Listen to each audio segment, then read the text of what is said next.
بسم اللہ الرحمن الرحیم، السلام علیکم۔ کہرا کی مضافات میں ایک چھوٹی سی بستی آباد تھی جہاں زندگی سادہ مگر محنت سے بھرپور تھی۔ اس بستی کے ایک کھیت میں ایک بوڑھا بزرگ دن بھر کی مشقت کے ساتھ کنواں کھود رہا تھا۔ اس کے ہاتھوں میں کدال تھی، کپڑے مٹی سے اٹے ہوئے تھے اور چہرے پر عمر کا تھکن بھرا عکس نمایاں تھا۔ سورج تیز ہو چکا تھا اور دوپہر کی گرمی نے فضا کو بھٹی بنا دیا تھا۔ مسلسل کام کے بعد جب پیاس شدت اختیار کر گئی تو بزرگ نے اپنی مشق کی طرف ہاتھ بڑھایا، مگر مشکیزہ ہلکا نکلا۔ پانی ختم ہو چکا تھا۔ وہ کنویں سے نظریں ہٹا کر ارد گرد دیکھنے لگا۔ قریب ہی ایک پرانا کنواں تھا جس کی امید دل میں جاگی، مگر جب وہ وہاں پہنچا تو مایوسی اس کا مقدر بنی۔ پانی کی سطح بہت نیچے جا چکی تھی۔ اب اس کے پاس دو راستے تھے، یا تو وہ واپس بستی میں جا کر پانی بھرتا جو وقت طلب کام تھا، یا پھر اس چھوٹے سے جنگل کا رخ کرتا جو قریب ہی واقع تھا اور جس کے بیچوں بیچ ایک دوسرا کنواں تھا جو ٹھنڈے اور میٹھے پانی کے لیے مشہور تھا۔ وہ لمحہ بھر رکا، وقت اور پیاس کا اندازہ لگایا، پھر فیصلہ کر لیا کہ جنگل کا راستہ اختیار کرے گا۔ مشق اٹھائی، لکڑی کا سہارا لیا اور جنگل کی سمت چل پڑا۔ اسے کیا خبر تھی کہ وہ پانی کی تلاش میں نکل کر انصاف کی ایک ایسی جنگ کا پہلا گواہ بننے جا رہا ہے جس کا فیصلہ خود سلطان صلاح الدین ایوبی کی عدالت میں ہونا تھا۔ بزرگ نے لکڑی کا سہارا لیا، مشق کندھے پر ڈالی اور جنگل کی طرف قدم بڑھا دیے۔ دوپہر کی دھوپ اب تپش میں بدل چکی تھی، مگر درختوں کے سائے نے راہ کچھ نرم کر دی تھی۔ راستہ کچا اور سنسان تھا، صرف ہوا کے شور اور پرندوں کی آوازیں ساتھ دیتی رہیں۔ بزرگ کو وہ کنواں یاد آ رہا تھا جس کے بارے میں سنا تھا کہ اس کا پانی ٹھنڈا، میٹھا اور دل کو فرح دینے والا ہے۔ چلتے چلتے وہ جنگل کے بیچ پہنچا اور پھر ایک لمحے کو رک کر سامنے دیکھا۔ کنواں وہی تھا، پرانا مگر مضبوط، اس کی گرد جھاڑیاں، اوپر کو جھکا ہوا ایک بڑا درخت۔ بزرگ نے کنویں سے پانی نکالا، مشک بھری اور خود بھی دو گھونٹ ٹھنڈا پانی پیا۔ سفر کی تھکن جسم پر حاوی ہونے لگی تو سوچا کچھ دیر اسی درخت کے نیچے بیٹھ کر سانس بحال کی جائے۔ جیسی وہ درخت کے نیچے بیٹھا اور نظریں زمین پر پڑی، اس کی روح کام گئی۔ چند قدم دور ایک لڑکی کی لاش پڑی تھی، کم عمر، بے لباس اور بے حس و حرکت، آنکھیں بند، چہرے پر ریشن اور جسم پر تشدد کے نشانات۔ بوڑھے کے ہاتھ سے مشق چھوٹ گئی اور اس کے قدم لڑکھڑا گئے۔ وہ کچھ لمحے ساکت کھڑا رہا، پھر جیسے ہی ہوش آیا اس نے الٹے قدموں واپس دوڑ لگائی۔ اس کے دل میں خوف تھا، درد تھا اور ایک ہی سوال تھا، یہ ظلم کس نے کیا اور کب؟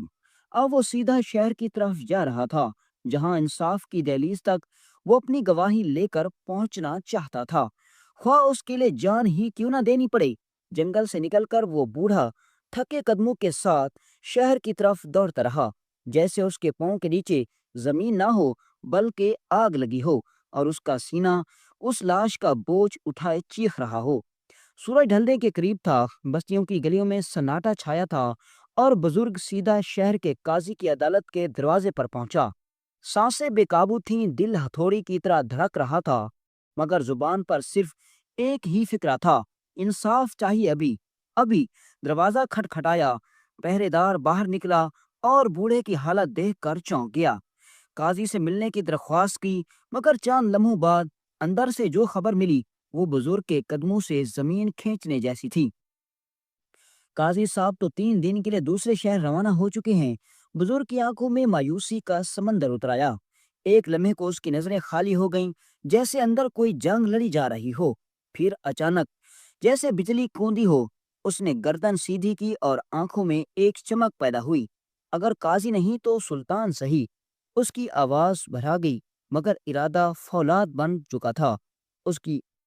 اس کے پاؤں نے پلٹنے سے انکار کر دیا اور اسی وقت اس حالت میں بزرگ نے اپنی لٹھ اٹھائی، کپڑے درست کیے اور کہرا کے عظیم قلعے کی طرف رخ کر لیا، جہاں سلطنت اسلامیہ کا وہ شہنشاہ بیٹھا تھا جس کے بارے میں مشہور تھا سلطان صلاح الدین ایوبی رحمۃ اللہ علیہ کے دربار میں صرف تلوار نہیں بولتی، وہاں مظلوم کی فریاد بھی فیصلے لکھوا لیتی ہے۔ اب بزرگ کا راستہ واضح تھا اور زبان پر صرف ایک دعا، یا اللہ میرا سچ سلطان کے دل تک پہنچا دے، باقی تیرا کام۔ بزرگ شہر کی گلیوں سے گزرتا ہوا سلطان کی عظیم الشان قلعے کے سامنے جا کھڑا ہوا۔ دروازوں پر کھڑے دراز قد سپاہی ذرا بختر پہنے تلواریں لیے پر پہرا دے رہے تھے، مگر وہ بوڑھے کے چہرے پر خوف کی بجائے ایک جلتا ہوا سوال تھا۔ مجھے سلطان سے ملنا ہے، اس نے بلند آواز میں کہا۔ سپاہی نے غور سے دیکھا، چہرے کی لرزش، سانسوں کی بے ترتیبی اور آنکھوں میں چھپا ہوا درد سب کچھ بتا رہا تھا کہ یہ کوئی معمولی فریاد نہیں۔ اطلاع اندر دی گئی اور چند ہی لمحوں بعد دربار کے دروازے کھل گئے۔ سلطان صلاح الدین ایوبی ایک عظیم تخت پر بیٹھے تھے، آنکھوں میں وقار، پیشانی پر نور اور دل میں امت کا درد۔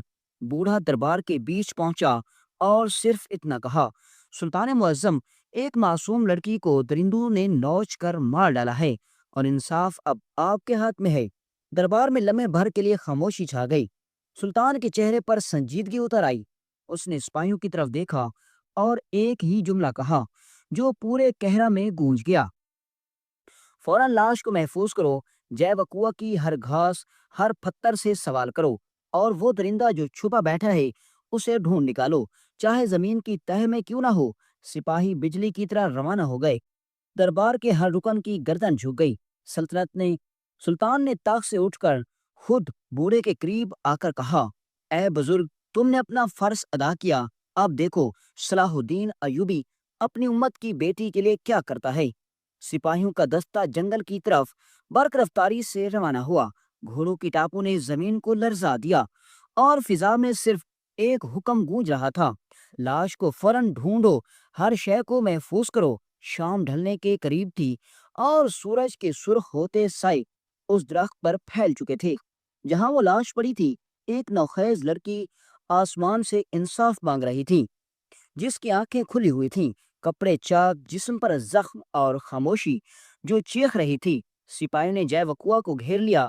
درخت کے تنوں، مٹی، گھاس اور پتھروں تک کو چھنا گیا۔ لاش کو احترام سے اٹھایا گیا، کپڑے ڈھانپے گئے اور اس کے گرد ہر چیز ثبوت کے طور پر محفوظ کی گئی۔ ایک سپاہی نے مٹی سے ایک ٹوٹی ہوئی چوڑی اٹھائی، دوسرے نے پاس پڑی ایک جلی ہوئی لکڑی کو بغور دیکھا، مگر قاتل کا کوئی نام و نشان نہ تھا۔ اب تفتیش کا دوسرا مرحلہ شروع ہوا۔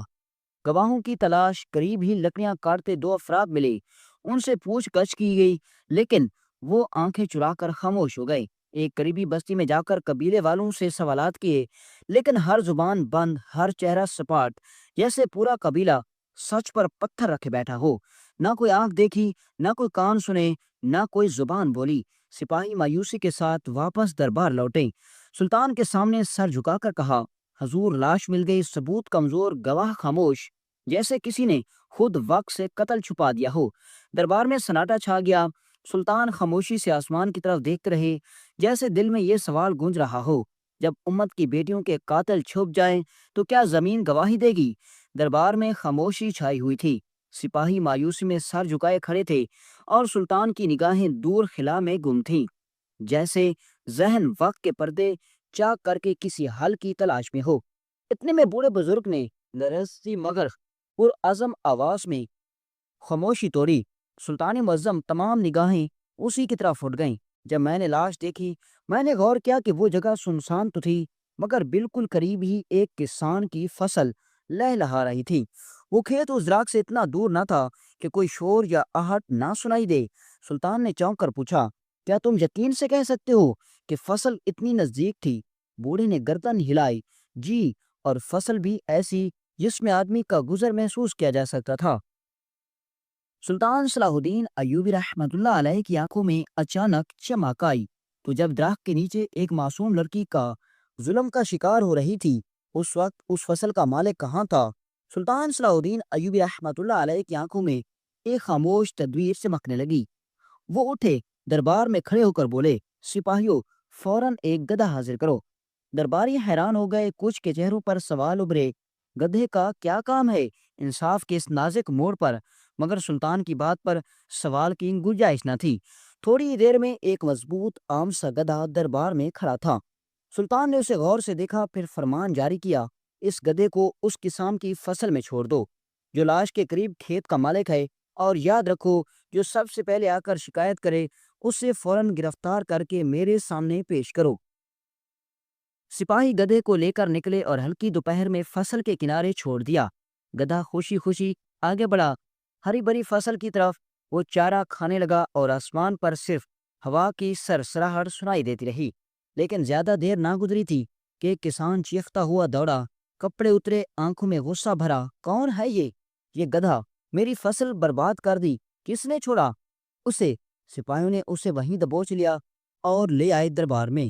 سلطان نے اسے غور سے دیکھا، پھر سرد لہجے میں پوچھا، جب تمہاری فصل کا ایک پودا گدھا کھاتا ہے تو تم شور مچاتے ہوئے آ جاتے ہو، لیکن جب تمہاری فصل کے سائے تلے ایک معصوم بیٹی کا قتل ہو جائے، اس کی چیخیں آسمان تک پہنچیں، تو تم کچھ نہ سنو۔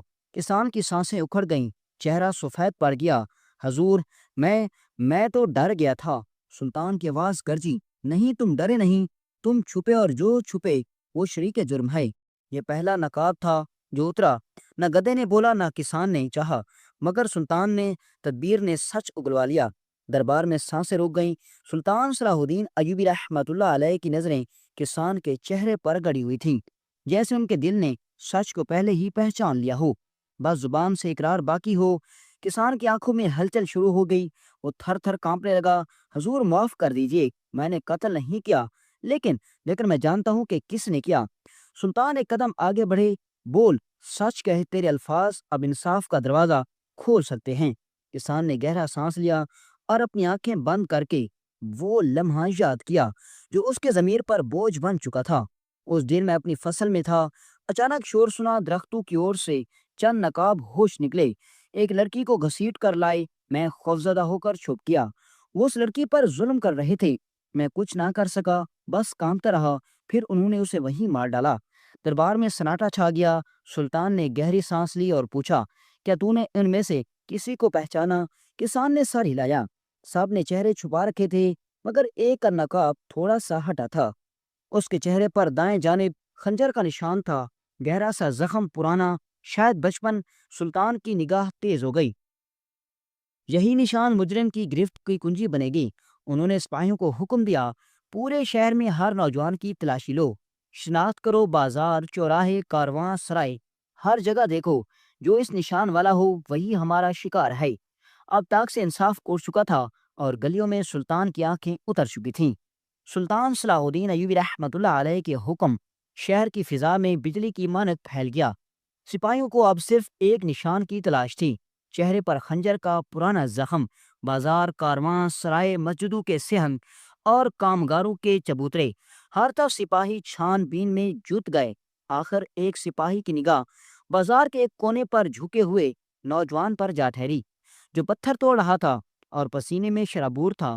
جیسے اس نے منہ پر اٹھایا، دائیں گال پر ایک پرانا کٹا ہوا زخم جھلک مار گیا۔ سپاہی چونکا، اس نے دوسرے محافظ کو اشارہ کیا اور دونوں نے اس نوجوان کو دبوچ لیا۔ میں نے کچھ نہیں کیا، وہ چلایا، مگر سپاہی اسے گھسیٹتے ہوئے سلطان کے دربار میں لے آئے۔ سلطان صلاح الدین ایوبی رحمۃ اللہ علیہ نے اس کا چہرہ بغور دیکھا، پھر آہستہ کہا، اس نشان کی پہچان صرف ایک ہی شخص نے دی تھی جو موقع پر موجود تھا۔ اب سچ اگل دے ورنہ انجام بدتر ہوگا۔ نوجوان کا چہرہ زر پڑ گیا، اس نے نظریں جھکائیں، ہاتھ کانپنے لگے۔ میں نے اسے نہیں مارا، میں صرف ان کا ساتھی تھا، میرا کام صرف قافلوں کی خبریں پہنچانا تھا۔ جس دن وہ لڑکی پکڑی گئی میں ساتھ نہیں گیا تھا، لیکن میں جانتا ہوں کہ انہوں نے کیا۔ سلطان نے سخت لہجے میں پوچھا، کون تھے؟ وہ کہاں ہیں؟ اب نوجوان نے ہچکیوں کے درمیان بتایا، میرے سردار کا نام عتیق ہے، وہی اصل مجرم ہے، وہی قافلوں کو لوٹتا ہے اور عورتوں کو قید کرتا ہے۔ جنگل کے اس پار پرانے کھنڈر میں اس کا ٹھکانہ ہے۔ دربار میں ایک دھماکہ سا ہو گیا۔ سلطان نے بلند آواز میں حکم دیا، فوراً سپاہی روانہ کرو، اس عتیق کو زندہ گرفتار کر کے لایا جائے۔ ظلم کا سرغنہ اب قانون سے بچ نہیں سکتا۔ رات اترنے سے پہلے انصاف کا سورج پوری آبوتاب سے طلوع ہونے والا تھا۔ رات کی تاریکی ابھی پوری طرح چھائی بھی نہ تھی کہ سلطان صلاح الدین ایوبی کے منتخب سپاہی، گنتی کے مگر شیر دل جنگل کے اس پار نکل چکے تھے۔ ہر سپاہی کی آنکھوں میں غضب اور دل میں انصاف کی آگ بھڑک رہی تھی۔ ان کا ہدف تھا ظلم کا وہ سردار عتیق جو برسوں سے اندھیرے میں رہ کر روشنی کو چیلنج کرتا رہا۔ بوڑھے بزرگ کی نشاندہی اور مزدور کی گواہی سے راستہ صاف تھا۔ کھنڈر کے قریب پہنچتے ہی سپاہیوں نے خاموشی گھیراؤ کیا۔ بہندر چاند چوکیدار بیٹھے ہوئے تھے جو شراب میں مدہوش تھے۔ ایک اشارے پر ان پر دھاوا بولا گیا اور وہ پلک جھپکتے قید کر لیے گئے۔ اندر کا منظر دل دہلا لینے والا تھا۔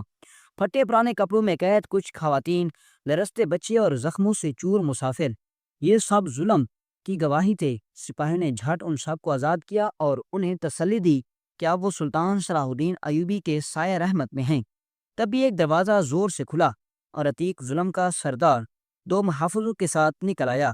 اس نے لڑنے کی کوشش کی مگر سلطان کے ایک خاص سپاہی نے اس کا ہتھیار گرا دیا اور اسے زمین پر پٹخ کر قابو پا لیا۔ عتیق چیخا، مجھے مت مارو۔ سپاہی نے جواب دیا، ہم سلطان صلاح الدین ایوبی کے لوگ ہیں، ہم انصاف دیتے ہیں، انتقام نہیں۔ عتیق کے ہاتھ باندھ کر اور تمام مظلوموں کو ساتھ لے کر سپاہی واپس کہرا روانہ ہوئے۔ دربار میں جب وہ سب پیش ہوئے تو سلطان نے ایک مظلوم کی بات سنی۔ جب سردار عتیق کو پیش کیا گیا تو سلطان نے صرف اتنا کہا، زمین پر اگر عدل باقی ہے تو وہ ظالم کو اس کے انجام تک پہنچا کر باقی رہتا ہے۔ اور وہ دن کہرا کی تاریخ میں ظلم کے خاتمے اور سلطان کی عدل پروری کا ایک سنہرا باب بن گیا۔ عدالت میں مکمل سکوت طاری تھا۔ سلطان صلاح الدین ایوبی اپنے تخت پر خاموش بیٹھے تھے اور ان کے چہرے پر ایسا جلال چھایا تھا جو صرف ان کے عدل کے وقت ظاہر ہوتا تھا۔ سامنے مجرمین زمین پر جھکے تھے، سر ندامت سے نیچے اور گردنیں جیسے وقت کی تلوار کے انتظار میں تھر تھرا رہی تھیں۔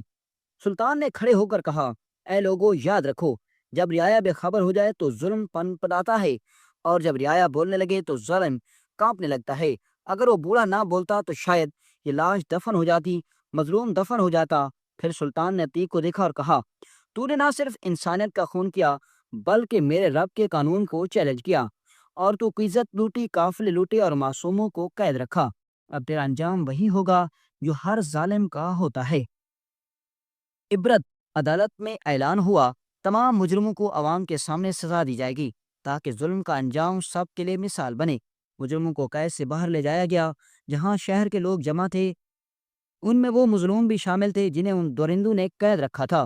جب سزا دی گئی تو ہر آنکھ نے اشک بہایا، مگر یہ اشک دکھ کے نہیں، عدل کی خوشی کے تھے۔ پھر سلطان نے اس بوڑھے بزرگ کو بلایا جس کی ہمت سے یہ صرف حقیقت بے نقاب ہوئی تھی۔ سلطان نے کھڑے ہو کر اس کے ہاتھ چومے اور کہا، تو اس امت کا سچا مجاہد ہے جس نے جو حق کو چھپایا نہیں بلکہ اس کے لیے سفر کیا، خطرہ مول لیا اور ظلم کو عدالت تک کھینچ لایا۔ بوڑھے کی آنکھوں میں آنسو تھے مگر دل میں سکون۔ اس نے صرف اتنا کہا، جہاں سلطان انصاف کرے وہاں رعایا آواز اٹھانے سے نہیں ڈرتی۔ یہ الفاظ تاریخ میں نقش ہو گئے اور اسی طرح کہرا کہ ایک سلطان صلاح الدین ایوبی رحمۃ اللہ علیہ نے پھر ثابت کیا کہ عدل صرف حکم سے نہیں بلکہ کردار سے آتا ہے۔ کہانی ختم ہوئی مگر پیغام باقی رہ گیا، جب تک حق کے لیے کوئی کھڑا ہوتا رہے گا ظلم کبھی نہ قائم رہ سکے گا۔